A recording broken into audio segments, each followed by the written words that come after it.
The Gilded Ones by Namina Forna. Narrated by Sir. Chapter 8.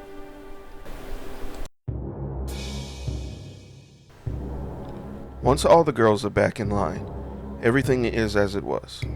The taller commander walks to the edge of the platform and removes his war mask. His face is so dark, it's almost the color of the midnight sky, and so severe. Dark brown eyes pierce us from above, cheekbones sharp as knives. I'm Captain Kaleki, commander of the jatu assigned to the Warthubera, your honored training ground, he declares, his voice ringing throughout the hall. In front of you stand the newest recruits to the Warthubera. He gestures to the line of boys who quickly remove their helmets and war masks. They are here to serve your Urini, your brothers in arms. After your first 3 weeks of initial training are completed, they will join you and provide aid for the months of combat. It is our hope that you will form lasting and deep partnerships with them, which will extend well past the time you leave these walls. Brothers, Britta whispers under her breath, her dismayed expression echoing my own. I can't imagine any of those haughty-looking boys as our new brothers. Besides us, a girl with long braids scoffs under her breath. More like spies ensuring we remain firmly in our places. The captain continues, ignoring the rising whispers. As you all no doubt know, death shrieks have begun massing in their primal nesting ground near the Noyo Mountains. Hundreds of thousands of them. Hundreds of thousands, Bertha whispers, an echo of my panicked thoughts. I knew there were a lot of death shrieks, but I could have never imagined the true scope of their numbers. What you may not know is that Hemira lies in their path. That is why Emperor Gezo has decided that all Alaki, even the neophytes, must go on monthly raids, both thinning out their forces and preparing yourselves for the campaign. You must know everything about your enemy, every strength, every weakness, before you face them on the battlefield, and the recruits will aid you in this task. Whispers explode. Monthly raids? Does he mean we're actually going to face these death shrieks out in the wild? As my breath catches in horror, Captain Kaleki continues. In the coming months, you will face the most fearsome monsters in all of Otera, but you will not face them alone. Your new Urini will be with you every step of the way. Even when you're completing your initial training, they'll just be on the other side of the wall, waiting to join you, your brothers in arms. He motions to the recruits. They march to form a single line behind him, their bodies at attention. The smaller commander, who has remained silent all the while, motions for us to do the same. It takes us a little more time, the jatu shoving at us, but after some moments, we're standing in the opposite line so that the two commanders face each other. Once we're in place, the captain and his silent companion motion again, and the recruits take one step to the side and then slowly begin filing past our line. Now I understand. This is how we receive our partners, by matching with whichever jatu steps next to us when Captain Kaleki calls for halt. My heart rises to my throat with each step the recruits take. Please don't match me with a cruel boy or one who hates Alaki, I silently beg Oyomo. Ionis's face flashes in my memory and I begin to push it away, praying even harder. Please, please, please. The procession continues, seeming to stretch on forever as the recruit line proceeds slowly and deliberately toward the end of ours. Boys walk past, tall, short, plump, thin, southerners, easterners, westerners, northerners, all with similar forbidding looks on their faces, many with barely hidden sneers. I'm so nervous now, my hands are sweating and my stomach is in knots. I'm keenly aware of my shabby appearance, tattered hair, robes, unmasked face. I lower my eyes and then keep them studiously fixed on the floor, unable to look anymore. There's no way my prayers will be answered. The boys seem as reluctant to be here as we are, some of them even angry, unwilling to look at our faces. I can only imagine what they think, knowing they will have to work with impure girls. Descendants of demons who were strong enough to toss them away like the proud girl did. I keep sweating, my eyes firmly lowered until I finally hear the command, "Stop!" For a moment, I can't look up. What will I find if I do? Disgust? Fear? I swallow deeply, steeling myself for disappointment. Then I raise my head. To my surprise, standing before me is a short Western boy, hair black, 3 tattooed lines from chin to lip. When he smiles at me, his brown eyes kind and gentle, I feel a tremor of relief. He's not one of the larger boys, the threatening ones. In fact, if I squint, he looks almost girlish, with his long lashes and shy smile. I smile back, the knots in my stomach loosening. Then, Captain Kalecki calls out, "Recruits, take one more step and face your partner." Take one more step? Dread surges inside me as the Western boy shrugs ruefully in apology, and then obeys the command, going to stand before a girl with flaming red hair. I look up, and despair washes over me. Stern golden eyes are peering down into mine. Recruit Ketis. He's my new partner. I barely hear Kalecki when he speaks again. Barely hear anything past the panic beating of my heart. "Make your introduction," he commands. Kita looks down at me, his face expressionless. "I am Kita," he says. "Kita of Garfatu." It takes everything I've got to force myself to continue. Instead of ducking my head in shame, finally I manage a reply. "Deka of Ifut," I mumble. He nods. By now, Captain Kalecki and his partner have turned to face each other. "Hold out your hands," the captain instructs us, extending his hand to the silent commander, who is still masked, unlike all the other men. Now more than ever, I'm certain she's female. All of the men have already unmasked themselves. She clasps his forearm, and he does the same, an obscene imitation of the marriage ritual. "Extend them to each other in the spirit of fellowship." Kita and I face each other and do the same. I shiver when his hand touches mine. It's warm, calloused. He has capable hands, a swordsman's hands, the type of hands Ionis used to thrust that sword through my belly. The memory jolts through me, and I have to force myself not to jerk my hand away. I look up into his eyes, trying to push past my fear.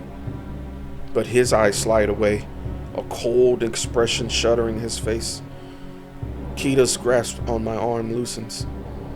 I'm almost thankful when Captain Kalecki speaks. "From now until the moment of your deaths, you are bonded," he says. "Brothers and sisters in arms. Oruni."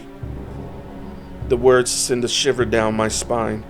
It feels almost foreboding. When I look up again, Kita's expression is darker and more severe than ever. I can barely breathe, barely remain standing so close to this boy who will now be my connection to the normal world. A world I'm not certain I want any more part of. A world that is certainly no part of me.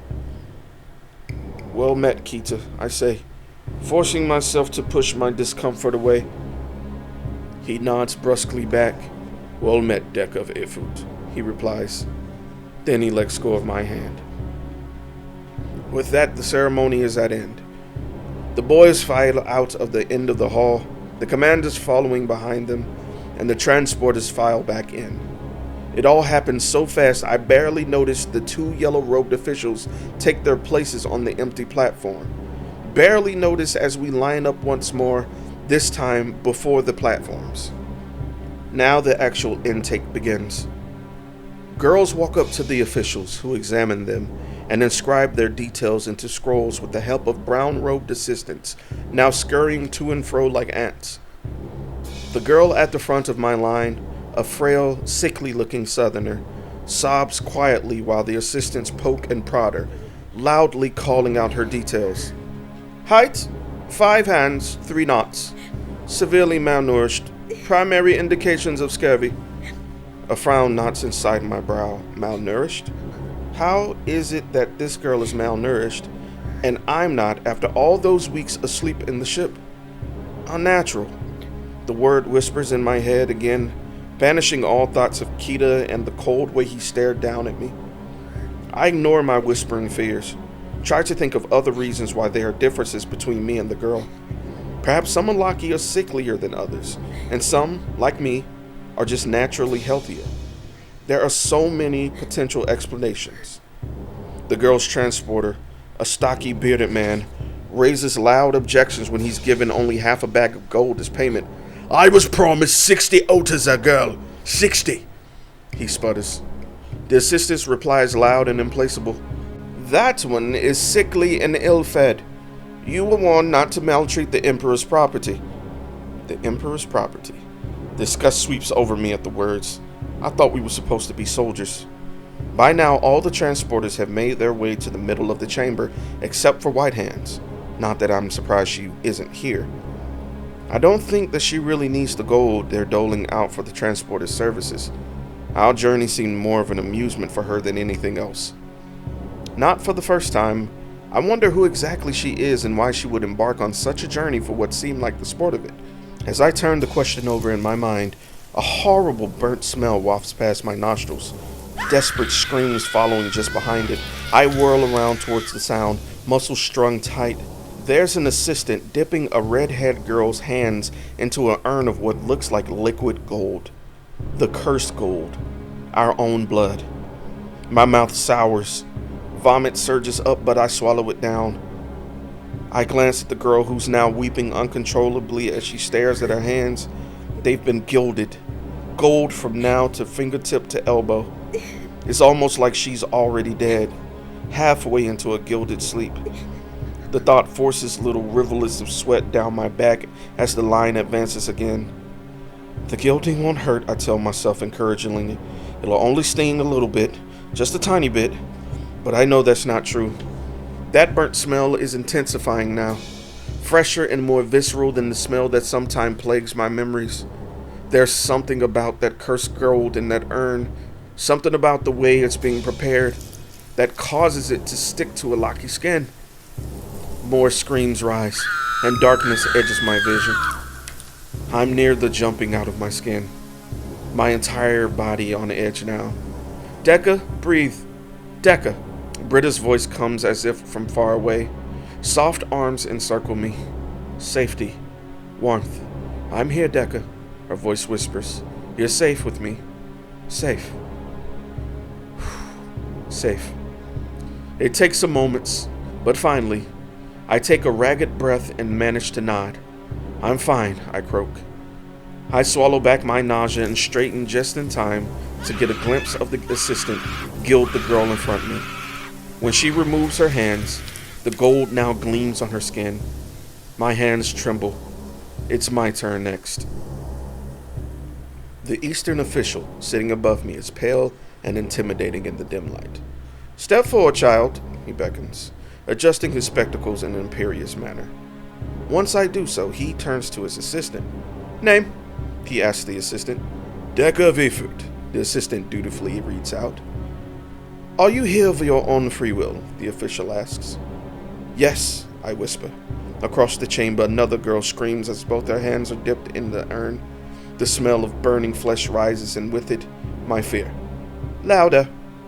"Yes, I am," I say. I try not to look at that urn again. "Do you seek absolution?" "Yes, I do." The official nods, satisfied. I stiffen as one of the assistants begins to examine me, rough hands tugging at my body. "Weight, moderate. Height, 5 hands, 5 knots. Hair, black. Eyes, gray. No distinguishing marks. Excellent health." Once this assessment is done, the assistant directs my attention back to the accountant, who continues his questions. I crane my head up toward him. "Do you swear fealty to the Emperor Gizo and his armies?" This was a question I had not anticipated, so it takes me a moment to answer. "Yes," I finally reply. More screams sound. Cold sweat drenches my back. You were brought here by the Lady of the Echoes. Lady of the... It takes me some moments to understand what he's talking about. He's talking about white hands. Of course they would nickname her that because of Brima and Mysima. She treats them more like companions than steeds. Yes, I answer, forcing the words past my panic. The official nods again. She did not physically harm you, nor attempt to sell your virtue to others? I blink, taken aback by the question. Now I understand what happened to those empty-eyed girls. The transporters weren't supposed to harm them, but one thing I've learned in the past months is that people always do things they aren't supposed to. A vision of the elders flashes behind my eyes, their knives and buckets looming as they prepare for another bleeding. I inhale, exhale out the memory. No, I finally answer. Well, that's a relief, the official says under his breath. No additional scrolls needed for this one. My teeth grit. Girls had their virtue forced from them, their lives devastated, and all he cares about is doing more work. He's like the jatu who just left their false promises of rights and freedoms. I have to exhale again to keep the rage from showing on my face. He turns to the assistant. The gold, he commands. As the assistant moves to bring over the urn, the official directs his eyes towards me.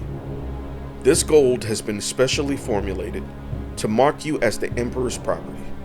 It will fade with every year that passes, and disappear once you reach your 20th year of service. A gilded sleep will not fade it, so do not try killing yourself to lessen your time. Don't try killing yourself? I'm in such a state now, my thoughts are barely more than half-formed things. By the time I finally piece up together what he's saying, the assistant is already rolling my sleeves up. Then he's dipping my hands in that urn. A whimper escapes my lips, even though all I feel is a brief, icy stinging before the gold covers my skin. I try not to react to the smell of my burning flesh, but my body trembles again, and the sourness in my mouth intensifies as that horrible odor wafts past my nostrils. She is gilded, the assistant says. She is duly accounted for, the official concludes. Now he looks down his spectacles at me. Bring pride to Otera in the coming years, Alaki. Both you and your Urini. I vomit the moment I'm led out of the hall. And that's chapter 8. Whew, man, I did not see that coming. So they're actually marking them to show how much longer they have serving. 20 years of service they have to do. 20 years. That is crazy. But yeah, I look forward to reading chapter 9 for you guys. I will have that up in the coming week. I apologize about the delay of this current episode, but it is up. Please make sure that you like, share, and leave me feedback. Let me know what you think about this episode. All right? You have a good one.